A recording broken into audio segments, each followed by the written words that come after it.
media, we invite you to clear the stage so we can proceed with the event. Thank you. Ladies and gentlemen, our national anthem, Negaraku.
Ladies and gentlemen, kindly take your seats.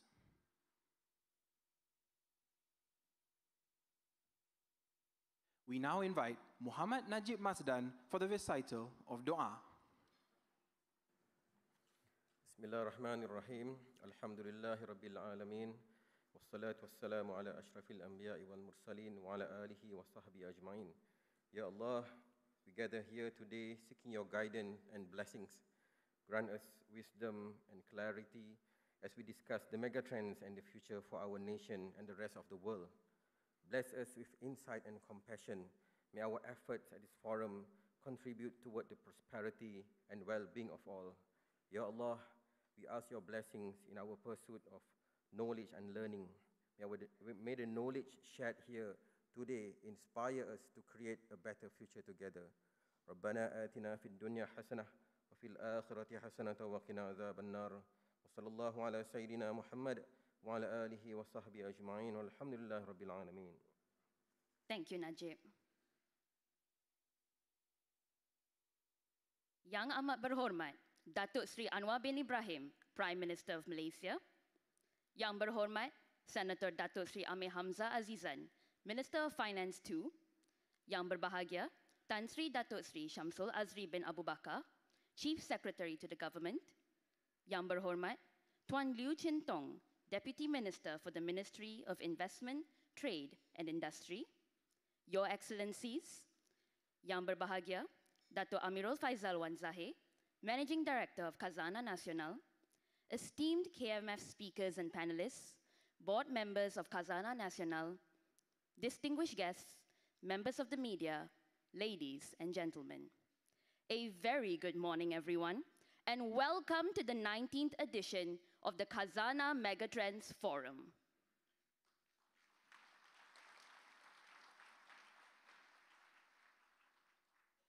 This year's theme is the pursuit of potatoes, paving paths from the probable to the possible.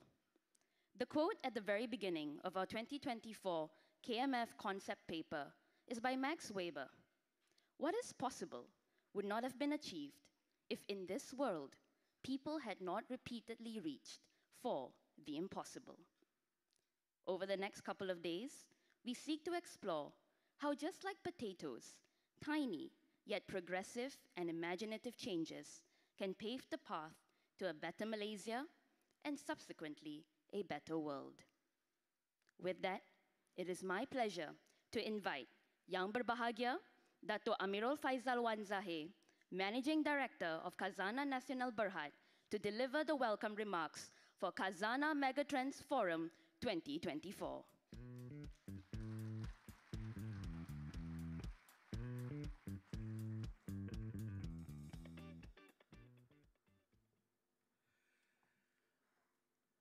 Yang Amat Berhormat Datuk Seri Anwar Ibrahim, Prime Minister of Malaysia and Chairman of Khazanah Nasional Berhad.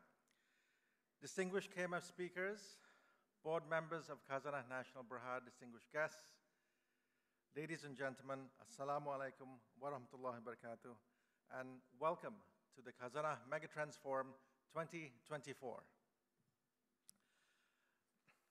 Thank you.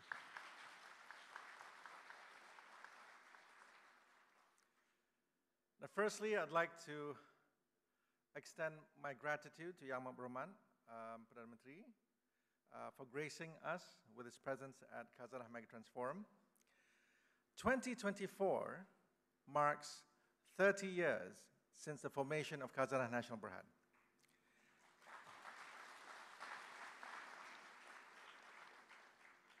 And in that 30 years, we have come quite a long way in our efforts to deliver our mandate, which is creating sustainable value for Malaysia and Malaysians.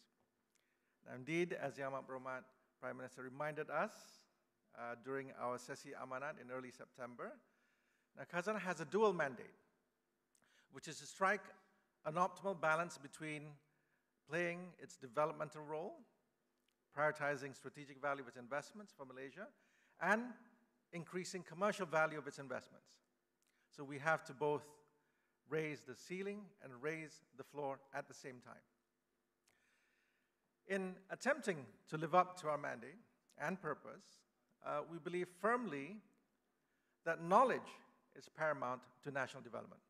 And as such, it is with great pleasure that I welcome you to the 19th installment of Khazanah Megatrends Forum, a long tradition of Khazanah since 2005. Now, 18 years ago, in Pulau Jereja, in south of Penang, Khazanah held a comprehensive internal leadership meeting to discuss a strategy for the upcoming planning cycle. And over the years, and thanks to Tan Sri Azman, the MD at the time, now this meeting took on a life of its own, encompassing so many components, including external speakers, structured discussions, covering important global trends, touching the corporate sector, social sector, policy development, and many more. Now, we realized that,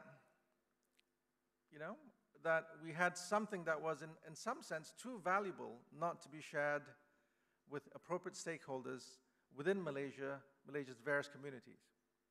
And so the Khazanah Megatrends Forum was born, encompassing innovative and creative discussions about the forces shaping our world, and especially their impact on Malaysia.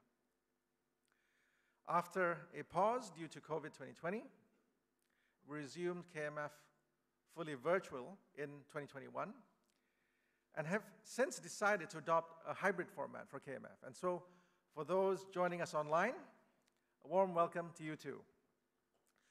And although a hybrid format, I'm pleased to say that for this year, we have received the highest number of physical attendance RSVPs since inception. And thank you. And it's great to know that there remains a strong momentum and engagement from this community wanting to share in the knowledge from our speakers and wanting to participate in advancing Malaysia. Ladies and gentlemen, over the years, KMF has discussed many pertinent topics. A development bargain for the next episode in Malaysia's journey, the complexities of development, artificial intelligence, our collective brain, efficiency, growth, geography, paradox, and more. Now, when we tried to come up with themes for KMF, we really attempt to reflect on several things. Now, first, what's going on in the world, and after all, this is called the Megatrends Forum. And second, a sentiment of what's next and what is to come. In the past years, we have all done our best to make our way through a pandemic, geopolitical tensions, atrocities in Palestine, war in Ukraine, and rising inflation with higher for longer rates, a weakened global economy, a more polarized global community, and many more. But as recent economic indicators for Malaysia have shown, we're seeing the light at the end of the tunnel. And I would argue that we are emerging from that simultaneity of chaos, complexity, and contradictions. This is using phrases used so eloquently by Yang Berhormat Prime Minister. Now, from that context, what we always try to do is to think of approaches we can use to navigate, and if we're skillful and fortunate, thrive in these scenarios. And so, we landed on the humble potato. Yes, that's the very same potato that we enjoy, whether it's fried, boiled, baked, or what have you. Now, actually, it's not something to be looked down on. Now, during the Alaskan Klondike Gold Rush in the late 1890s, potatoes were so highly valued for the vitamin C content that miners traded gold for potatoes, right? So our theme this year is pursuit of potatoes, paving paths from probable to the possible. Now, I'll try my best to summarize it here, but I strongly urge everyone to read the entire concept paper, which you'll find in our KMF website. So, ladies and gentlemen, as I've said before, our theme this year begins with the humble potato. But ultimately the mighty potato. Now, such an innocuous tuber, but with the potential to stave off peasant revolts, all by virtue of being productive and high yields in rice and wheat, being resilient, which is tolerant against bad weather, and adaptable, able to be planted in lands that were unsuitable for rice and wheat. So the next time someone calls you a couch potato, they're actually telling you you're productive, resilient, adaptable. Yeah. Yeah. But on a couch. So if you think about it, in this complex world, those very attributes of the sweet potato in the Ming Dynasty, China, which is productive, resilient, and adaptable, are precisely how we may thrive. And the question for all of us is, where are our own potatoes? And to be even more action-based, how can we discover these potatoes? Now, this brings me to the second part of the theme, paving paths from the probable to the possible. So I know some of you may be wondering, hang on a second, shouldn't we go from the possible to the probable? Becoming more implementable, right, in a way? But yes, of course, that matters. But I also do think that sometimes we also get caught up in a trap where we overly focus on the constraints in which we find ourselves that we fail to think about the future. We fail to think about the future and work backwards. Now, if there's a Gordian knot, we need to consider what Alexander the Great did and cut the knot. And as such, maybe what we need more of is more imagination, more crazy ideas, rather than just limiting ourselves to what is textbook and immediately obvious. Now, to be clear, this is not to say that every idea needs to be some big bang invention. Now, many things are adapted from one space to another, and it is these collisions of slow hunches that we can lead to amazing things. We mentioned the World Wide Web in the concept paper, but even your smartphone is an amalgamation of technologies delivered for other purposes, such as touchscreens, miniature computers, wireless communication, advanced cameras, and so on. To adapt a Malay proverb, sedikit lama-lama jadi bukit. But nothing ever really moves forward in isolation, and we need everyone. And I've spoken many times about the need for collaboration. No single entity or individual, however influential or powerful, can solve things like energy transition, for example, by themselves. We ultimately go as far as our collective brain will take us. The collection of know-how we all have and how interconnected we are. Now, it takes everyone. And with that, We're very fortunate to have someone today with us who will talk to us about the theory of everyone, which is Professor Michael Muthukrishna from the London School of Economics, who will be giving the keynote address. Now, his wonderful book will be available for redemption during KMF. Now, taken together, this thesis of being collectively productive, resilient, and then adaptable, like the potato, right? And to try to find imaginative solutions to complex problems. Now, that's a powerful one. To be productive, resilient, adaptable, and innovative to nurture a nation that creates. But it's naturally easier said than done. And that is where, if we can imagine the people in this room and everyone else that we know as a collective brain, and if we understand a theory of everyone, and how do we pave the path from the probable to the possible, now, this, I believe, will form the bedrock of much of our discussion in these 2 days. So, ladies and gentlemen, Khazanah is shaped by our overall strategic goal of advancing Malaysia. And in executing on that strategy, we must, amongst others, ensure value creation in our companies that we have large shareholdings and invest strategically in solving issues that Malaysia faces via our impact fund, or Dana Impact, or through our energy transition platform, Lestra, produce risk-adjusted returns from our global investment operations, and deliver societal value to our ultimate stakeholders, which are the Malaysian rakyat. In everything that we do, we recognize that we are part of a broader ecosystem, and we are connected with others just as they are connected to us.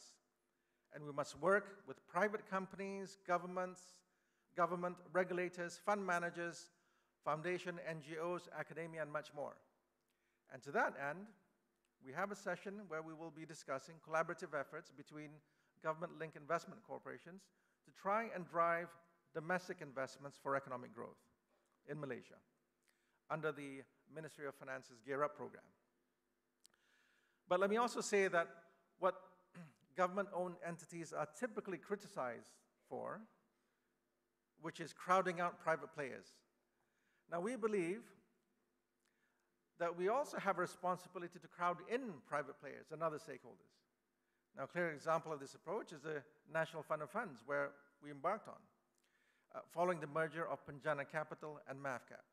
Now, rather than being individual LPs trying to support the development of the Malaysian venture capital ecosystem, we believe it makes more sense to attempt a coordinated approach, leveraging on the collective expertise of all our entities. Even for semiconductors, where there's a session today. Now, history has taught us that no one country emerged as a semiconductor powerhouse on their own. They required courageous entrepreneurs, savvy policymakers, forward-looking universities, and innovative SMEs that help form the ecosystem. And actually, in my experience at Khazanah, and indeed over my career, I found that the most fulfilling, impactful, and imaginative projects are those which are cross-collaborative across multiple teams. And as many of you know, we're tasked to rejuvenate Bangunan Sultan Abu Samad and Karkosa Srinegara here, which is heritage buildings. And our objective is to make these buildings to be true community spaces, blending the past with the present and the future. And in doing so, we are working with a whole host of stakeholders, the mayor's office, Think City, architects, community activists, heritage societies, and many more. And this is all part of the Kuala Lumpur Creative and Cultural District. Now, even the reason we're all here today, the Khazanah Megatrends Forum, is about multi-stakeholder. We don't just invite corporate folks, although I think there are many of them here, naturally given our line of work. We also invite policymakers, academics, and civil society leaders. We want to bring everyone together, and we want all of you to participate in this knowledge exchange. And indeed, especially with a more virtual platform and sharing videos of sessions publicly, we have been trying to make KMF even more accessible and inclusive. So, Ladies and gentlemen, to deliberate on this year's theme, we have 31 distinguished speakers from a diverse spectrum of countries and backgrounds with amazing stories, ideas, and insights to share. And as always, we try to be as holistic as possible in unpacking the theme. Our 4 established panel discussions will examine the theme from the perspectives of markets, firms, society, and people, and supplemented by other sessions. Our keynote address is by Professor Michael Muthukrishna, Associate Professor of Economic Psychology at the London School of Economics and Political Science. We will also be distributing Professor Muthukrishna's book, A Theory of Everyone on a First-Come, First-Served basis at the KMF for KMF participants. Now, the book is an ambitious and wide-reaching exploration of human behavior, culture, and social evolution. We also have 2 feature addresses by Professor Joseph Stiglitz, Nobel laureate and world-renowned economist, whose latest book, The Road to Freedom, will also be available for redemption at this KMF on a first-come, first-served basis. We have Dr. Alice Evans, a senior lecturer at the Social Science Development at King's College London, who will address on gender divergence and the trends in female labor participation. Now, we have 3 special sessions this year on India, China, where we aim to discuss the current and future development of both nations as major world growth engines. And semiconductor, we aim to discuss the upcoming opportunities for Malaysia's semiconductor industry and explore how industry players, investors, GLICs, and government can collaborate to elevate the industry to the next level. Gear Up, which is a program spearheaded by the Ministry of Finance that aims at synergizing across government-linked entities and catalyzing growth in the country. We also have 2 TED-style talk discussions. Innovation Without Borders. Here, we journey together this year into the realms of aerospace innovation, cybersecurity, AI, and fusion energy. We have Malaysiana, this is my personal favorite, specifically about the significant impact that remarkable Malaysians are making in their field, inspiring change and steering our nation towards a promising future. And I'm also pleased to say that for those of you that are attending, we're back again with our regular Monday night cultural event. Now, the Monday night event is always something specifically Malaysian, a celebration of our arts, culture, heritage, and a popular counterbalance to many economic and business discussions.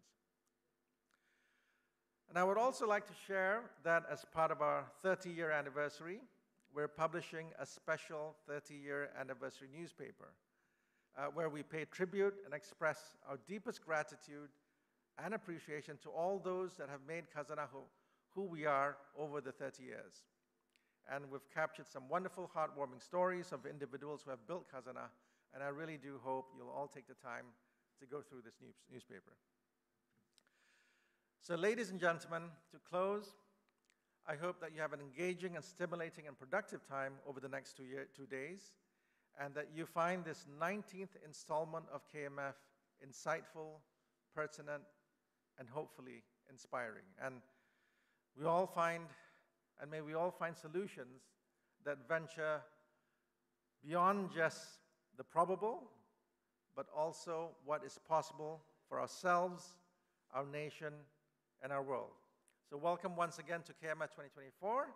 I would like to once again thank each and every one of you for being here with us today. And with that, I'm sure we'll all be looking forward to hearing Yang Amat Berhormat Prime Minister's opening address. Thank you very much. Terima kasih Yang Berbahagia Datuk.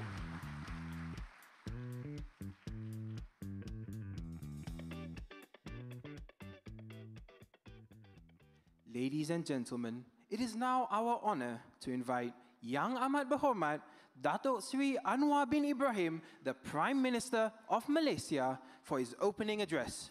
Yang Amat Berhormat, dipersilakan.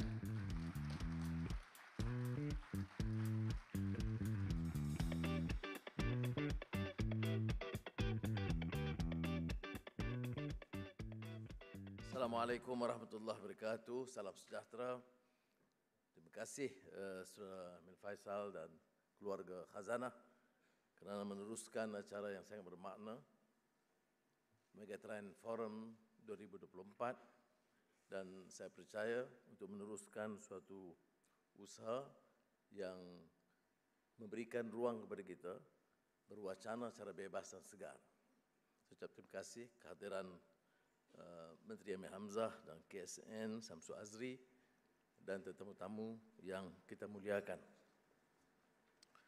Saudara-saudari, tahun lalu seperti mana yang dirumuskan oleh Amir Faisal, saya juga menjelaskan tentang cabaran semasa kita berdepan dengan era pasca normal yang dikaitkan dengan ketegangan, kerencaman dan pertembungan, chaos, contradictions, complexity. Dan ini semua berlaku dalam masa yang sama. Dan oleh yang demikian, mengarah dan menuntut kita mengadakan wacana yang bebas dan menggesa, asak supaya ada pemikiran baru. So ladies and gentlemen, when I first contemplated the theme of this year's forum, it stirred some deep reflections, for it captures Malaysia's journey over the decades, a journey characterized by trials and triumphs, setbacks and successes. Yet today, the stakes are as high as ever. We now live in a post-normal world defined by chaos. Never have we seen such a convergence of pressures: the climate crisis, rising tide of geopolitical tensions, impacts of macroeconomic headwinds, a network of complexity and uncertainty that demands coordination of the highest order. Malaysia, like many nations, stands at a critical crossroads: to leap forward or be left vulnerable to destructive processes. The answer is crystal clear. Our development pathway must be forward-looking, and our solutions must serve the well-being of the rakyat, addressing inequality and cultivating a mindset of shared responsibility and innovation. In the great debate between interventionist government and unbridled capitalism, we know that in modern times, the conventional world has been that it is not the business of government to be involved in business. On the contrary, according to this doctrine, government must get out of the way and let the movers and shakers of business and corporate tycoons have absolute free rein to drive the economy forward. But there are exceptions, it seems. For example, when it comes to big businesses that are too big to fail, then allowance must be made for interventionist policy, especially to bail out failing enterprises such as big banks and insurance companies. Those who are familiar with Stiglitz' account understand this better. To my mind, no matter how you slice it, this approach looks very much like socialism for the rich and capitalism for the poor, where state policies assure that the rich and powerful get to have the cake and eat it too, while the poor and marginalized will be left to clean up the plate. This is why, my dear Professor Stiglitz and I are on the same page. I try to elevate my stance a bit. Perhaps we differ only in terminology or the exact wording used.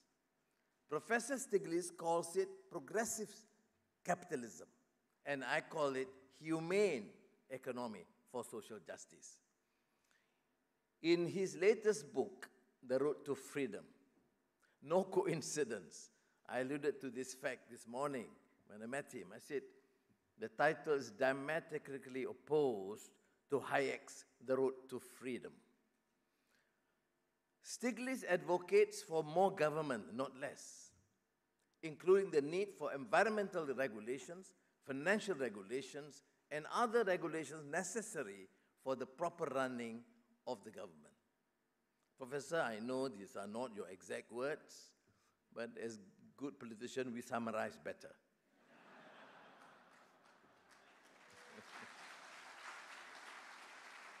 Now, according to Professor Stiglitz, in order to achieve a productive economy, the government needs to spend money on physical, technological, and social infrastructure. And I absolutely agree. Well, no disrespect for those who have passed on, but certainly the likes of Hayek, Friedman, Reagan, and Thatcher, for that matter, would be rolling in the graves. Where greed is good is the mantra of the unfettered free enterprise, where moral hazard is allowed to encourage reckless behavior, and where the onslaught of negative externalities is treated as being inevitable, that is in fact the road to serfdom.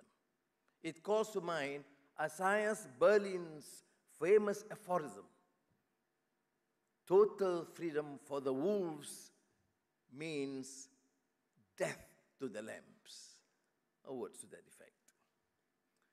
At this juncture, it bears recalling John Rawls' abiding question on what principles of justice should prevail in order to attain to a good society. That is, a society that is fair and egalitarian.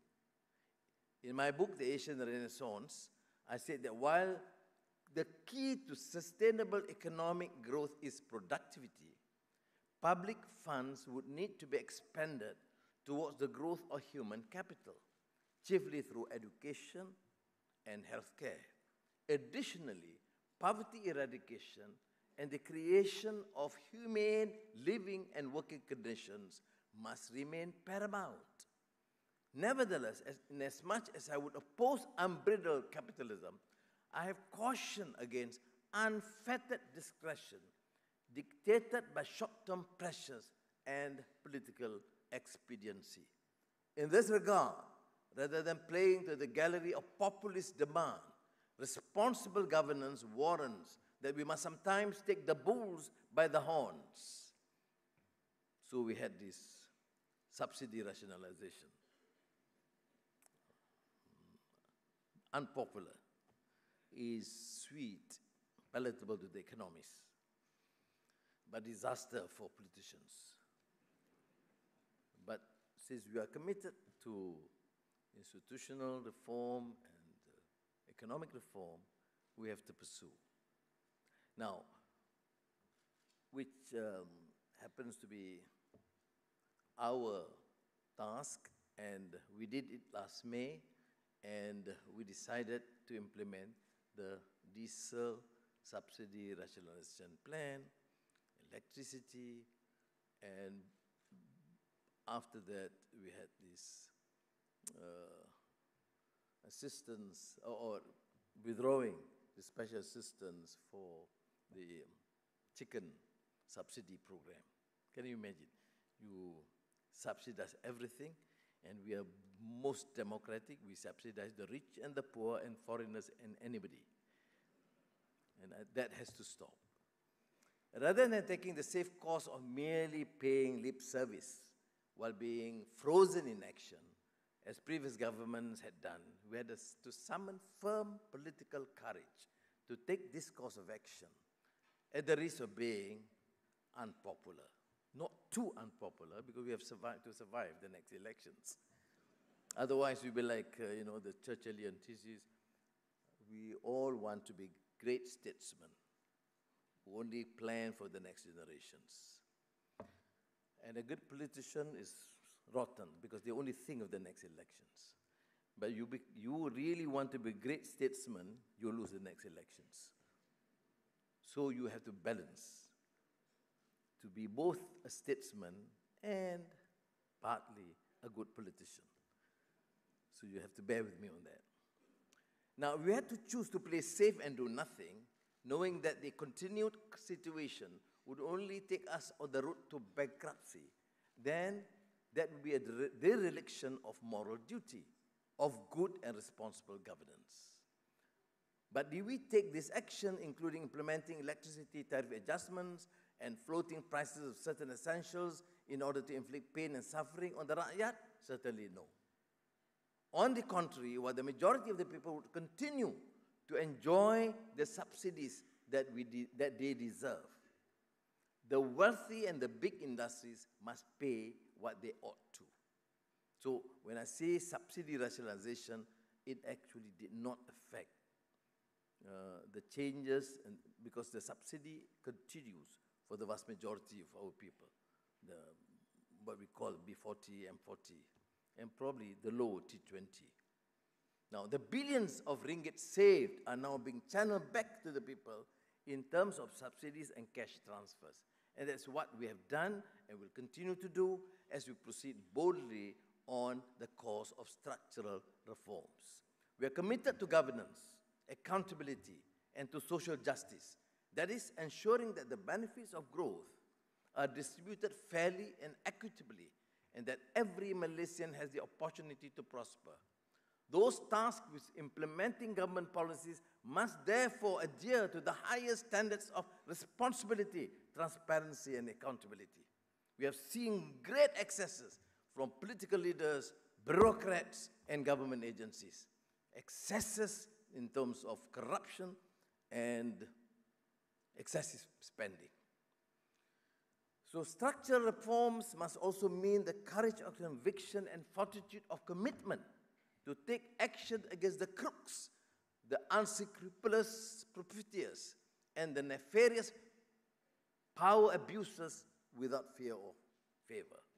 Our measures at structural reforms are already proving to be effective, as evidenced by the performance of the ringgit, the phenomenal increase in investments, and the positive trajectory of our economic growth. Therefore, let me take a moment to thank our investment community, both foreign and domestic, for their faith, trust, and confidence in the Malaysian economy, our governance, our rule of law, and our political stability. Let me assure you that we will not rest on our laurels or be complacent to let our guard down in the face of regional and global challenges. Hence, we are committed to ensuring that Malaysia thrives in this global environment. We are determined to create a pathway to raise incomes, eradicate poverty, and ensure that growth is sustainable, inclusive, and just. We'll continue to embrace a spirit of openness, a readiness to adapt, innovate, and constantly push the boundaries of what is possible.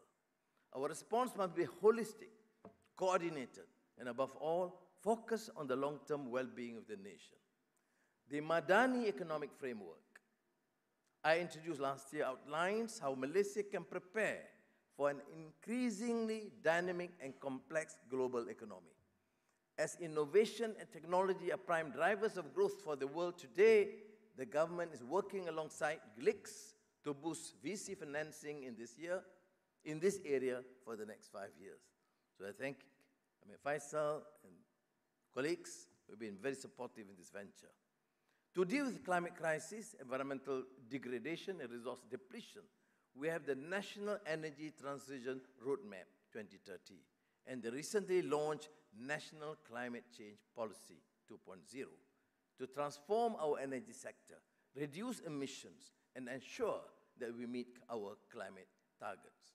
Whereas Malaysia has long been a global player in electronics and electrical manufacturing, we must now pivot towards more sustainable technologies and practices while moving up the semiconductor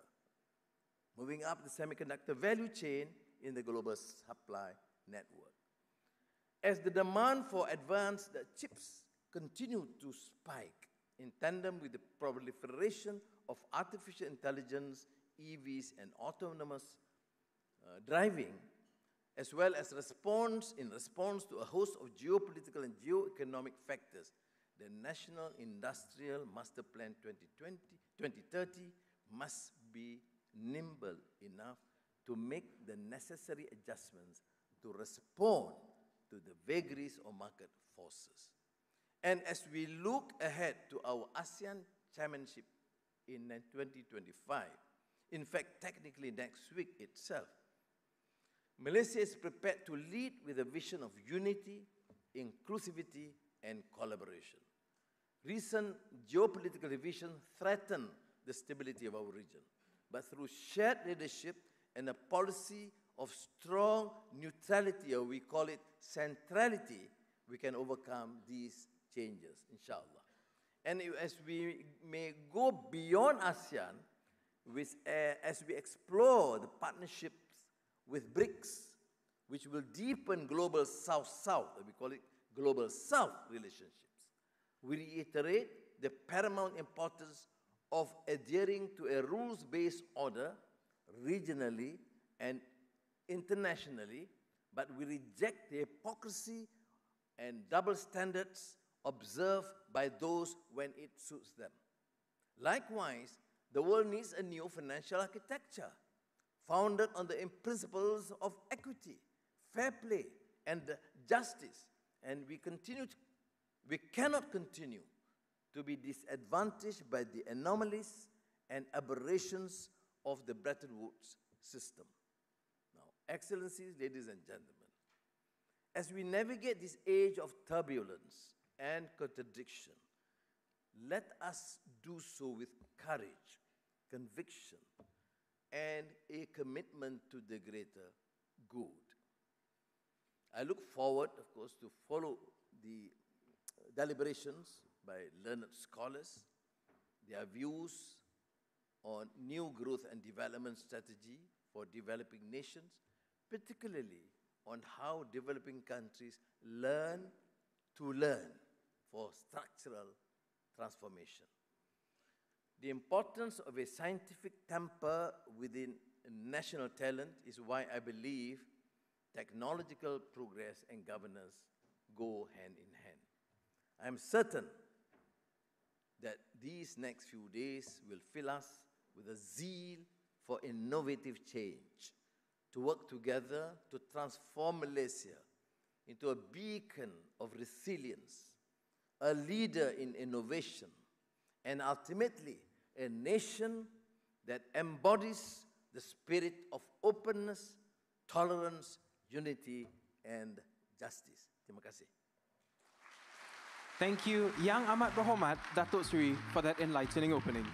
With that, we invite Datuk Faizal to accompany the Prime Minister and VIPs to visit the Dana Impact booths at the foyer.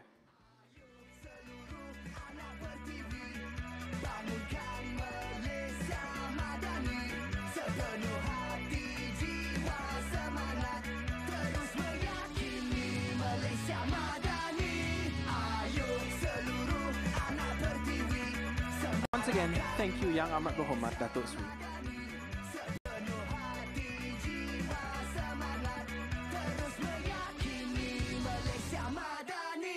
Ayo seluruh